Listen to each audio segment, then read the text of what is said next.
안녕하십니까. FX 마진거래 입문편입니다. FX 마진거래 그 첫걸음 시간을 통해서 개념에 대한 이해는 충분히 되셨으리라고 보고요. 그러면 이 FX 마진거래를 함에 있어서 처음에 거래를 시작하기 전에 중요한 포인트가 어떤 게 있으며 거래 시작 전에 반드시 무엇을 알고 거래를 시작해야 되는지를 한번 짚어보는 시간을 갖도록 하겠습니다. 그러면 FX 마진거래 입문편에 대한 학습 목표인데요. FX 마진거래를 하면서 낯설지만 이 주요 용어에 대해서 귀에 익숙하게 익히는 부분이 좀 필요하겠고요. FX 마진거래에 대한 위험은 어느 정도이며 이를 관리하기 위해서는 이 구조를 어떻게 구성되어 있는지 이해할 부분이 필요합니다. 그리고 FX 마진거래에 대한 주문 유형에 대해서 주식거래와 다르게 어떤 방식이 있는지 그거에 대한 그리고 그 방식은 어떻게 넣을 수 있는지 그리고 손익계산은 어떻게 되는지에 대해서 살펴보도록 하겠습니다. 학습의 순서는 FX 마진거래의 특징, 그리고 주요 용어, 그리고 위험관리, 주문 유형, 그리고 손익계산과 거래 종목에 대해서 살펴보도록 하겠습니다. 그러면 FX 마진거래에 대해서 특징을 먼저 말씀을 드리면 풍부한 유동성을 지닌 잠들지 않는 시장이다. 이 얘기는 저희가 좀 이렇게 멋있게 한번 써봤는데요. 유동성이 3.2조 달러에 달하는 풍부한 유동성, 그리고 잠들지 않는 24시간 거래 시장. 3.2조 달러. 엄청난 시장이라고 할 수 있겠죠. 그리고 또 한 가지 특징은 비과세 상품이다. 장외거래 상품으로서 현재 비과세 상품이 되고요. 현재 이 장외 상품이지만 국내에서는 장내 파생 상품으로 분류가 되어 있습니다. 그리고 최대 20배의 레버리지 효과, 증거금률 5%에 달하는 레버리지 20배의 효과. 그래서 변동성 또한 굉장히 큰 시장이라고 할 수 있겠습니다. 그리고 양방향 수익이 가능하다. 즉 오르던 내리던 내가 어느 쪽이든 각각에 맞는 방향으로 진입을 함으로써 수익을 낼 수 있는 그런 구조다. 이 부분을 이해하시면 될 듯합니다.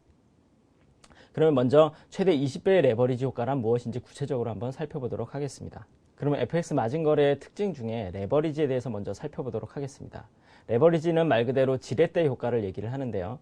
커다란 바위가 있을 때 그냥 들기엔 굉장히 무겁죠. 그러면 이거를 고인목을 개고 지렛대로 든다면 적은 힘으로 큰 바위를 옮기거나 움직일 수 있으실 겁니다. 이런 거를 금융거래에 있어서 레버리지 효과라고 하는데요. 적은 액수로 고액의 돈을 운용할 수 있는 효과다. 이렇게 이해를 하시면 될 듯 하고요. 그러면 FX 마진 거래는 증거금이 굉장히 작은데 레버리지 비율이 상대적으로 높아지게 되는, 그러면 그런 레버리지 하에서는 조그만 변동에 의해서도 수익 규모가 커질 수도 있는 그런 효과를 레버리지 효과라고 합니다. 그러면 우리나라의 경우는 현재 레버리지가 최대 20배의 레버리지 효과를 정해 놓고 있습니다. 더 높일 수도 없고 낮추는 거는 가능하고요. 그리고 이 레버리지가 해외에서는 뭐 100배, 200배의 높은 레버리지를 제공하면서 막 홍보도 하고 자랑도 하고 하는데요. 레버리지가 크다고 해서 반드시 좋은 건 아닙니다. 왜냐하면 거기에 대한 리스크도 같이 커지기 때문이죠. 레버리지가 크면 크게 돈을 벌 수도 있지만 크게 돈을 잃을 수도 있기 때문에 그 위험 관리가 가능한 본인의 투자 기법에 맞고 매매 유형에 맞는 적당한 레버리지를 선택해서 거래하심이 유리할 듯 합니다. 그러면 이 레버리지 효과에 따른 증거금에 대해서 변동에 대해서 FX 마진 거래의 특징으로서 유지 증거금을 유지해야 된다는 조건과 그것을 하회했을 때 마진콜이며 그리고 강제 청산에 대해서 그러면 어떤 기준으로 적용이 되는지 한번 살펴보도록 하겠습니다.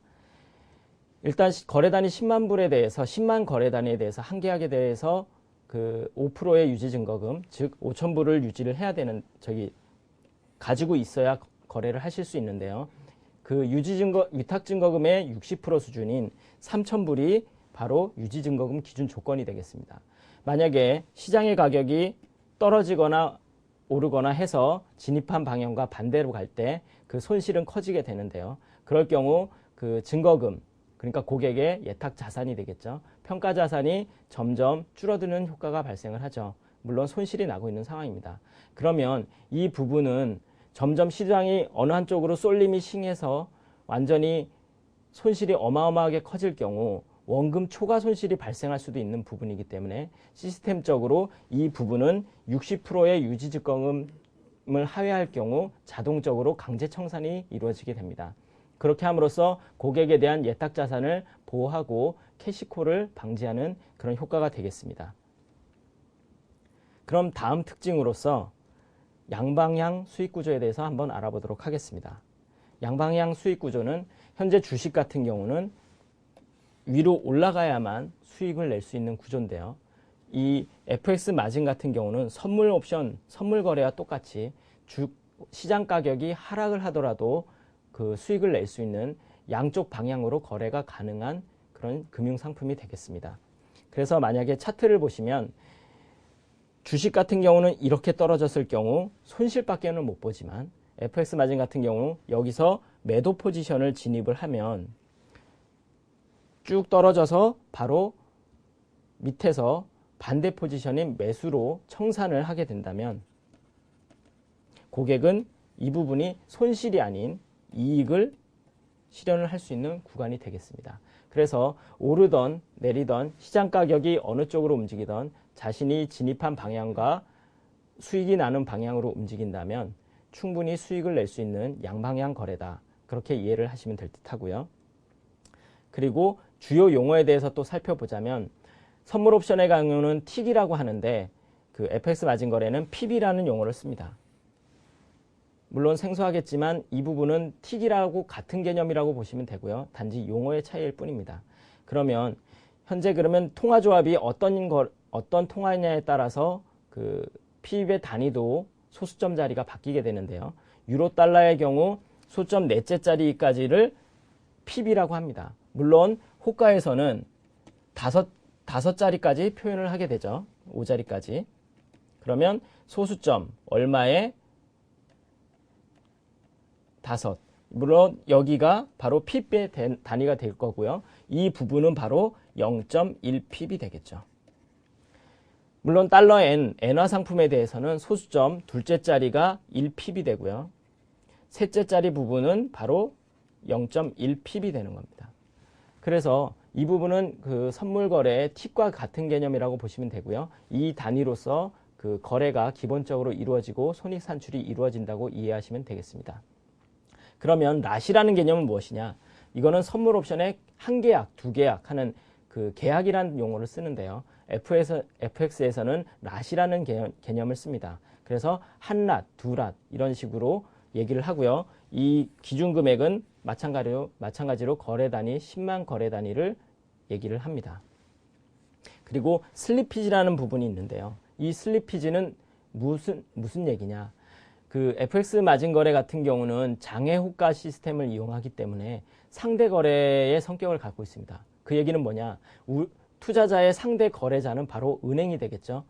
하지만 선물 옵션 거래나 주식 거래 같은 경우는 그 10,000원 이하의 주식은 얼마 단위, 10,000원 이상의 주식은 뭐 50원 단위의 이런 구체적인 거래 단위에 그 정해져 있고 그 가격이 그 여러 공정 참여자들에 의해서 각각 사자 팔자의 의견을 제시를 하면 거래소가 중간자적인 입장에서 각각 사자 팔자에 대한 주문과 체결을 중개를 해주게 되는데 FX 마진 같은 경우에는 단순히 그 호가 제공자와 투자자의 상대 거래이기 때문에 호가를 제공을 하면 그 가격에 체결을 줄 수도 있는데 체결을 안 줄 수도 있습니다.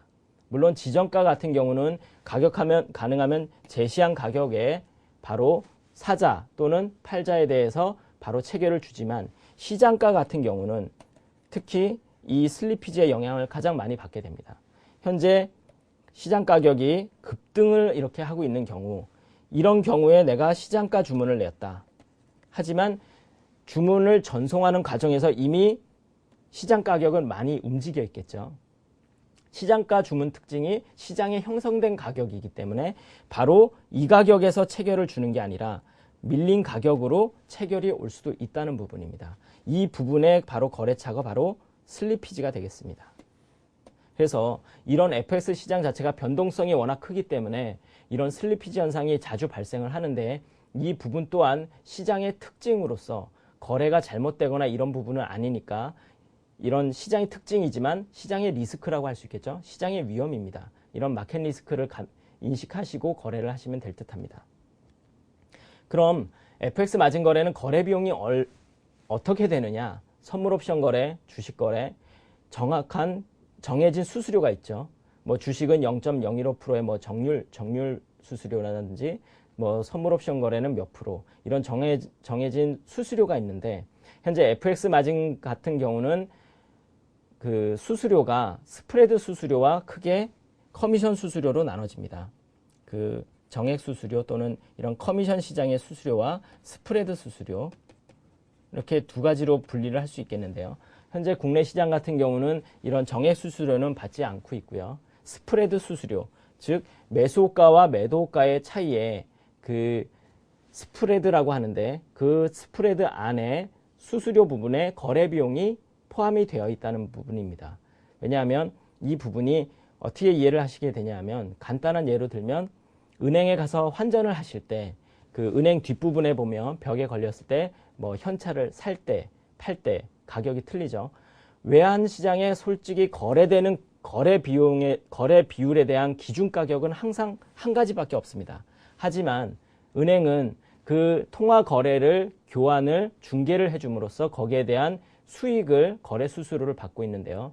팔 때는 싸게 팔아야 되고 살 때는 비싸게 사야 되는 그런 스프레드를 적용을 하게 되는 거죠. 물론 거기에 대한 차액은 이제 은행의 수익이 되겠습니다. 마찬가지로 FX 마진 거래도 팔 때와 살 때의 가격이 각각 틀립니다. 그러면 매수 매도 간의 호가 차이가 어떻게 되느냐? 바로 이 부분이 차트를 보시면 매수호가와 매도호가 이렇게 라인이 두 개가 나오게 되는데요. 틱 차트의 경우 이렇게 두 개의 라인의 이 차이분이 바로 스프레드가 되는 것입니다. 그러면 어떤 효과가 발생을 하냐 하면 항상 나는 살 때 비싼 가격에 사야 되고 팔 때는 싸게 팔아야 되는 그런 투자자는 처음부터 불리한 환경에 진입을 하게 되는 거죠. 하지만 이런 매수호가가 은행 입장에서는 왜냐하면 장외 상품이라고 했죠. 호가를 제공하는 은행 입장에서는 싸게 사고 비싸게 파는 효과가 되겠죠. 왜냐하면 고객은 매수를 하지만 은행 입장에서는 매도를 하게 되고 고객은 매도를 하지만 은행 입장에서는 상대적으로 고객이 파는 걸 사기 때문에 매수를 하게 되는 거죠. 이 부분은 은행 입장입니다. 그러면 은행은 항상 차트를 보시면 싸게 사서 비싸게 파는 그런 아주 유리한 조건에서 거래를 하게 되는 거죠. 이 부분이 바로 스프레드입니다. 그리고 이게 거래 수수료가 없는 대신 스프레드 수수료라고 해서 스프레드 거래 비용이 반영이 된 것이죠. 그러면 이 거래 비용에는 수수료 말고 어떤 게 있느냐? 바로 롤오버 이자라는 부분이 있습니다. 정확한 명칭은 수화 포인트죠. FX 거래를 하면서 말씀드렸듯이 FX 거래 자체는 현물환 시장을 그 증거금 거래를 일으켜서 하는 부분이라고 말씀드렸는데요.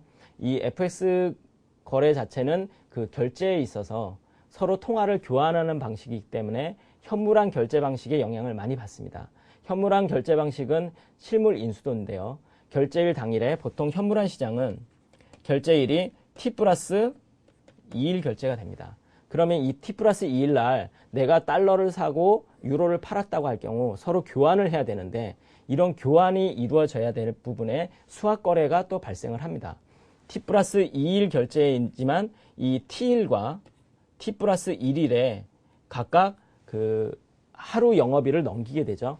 그러면서 그 오버나잇을 하게 되는데 이 부분에 있어서 그러면 내가 이 통화를 소유하고 있음으로써 이 통화에서 발생한 금리는 내 소유가 될 수 있는 거죠. 하지만 내가 팔았던 그런 통화에 대해서는 그 금리를 줘야 되는 입장이 됩니다.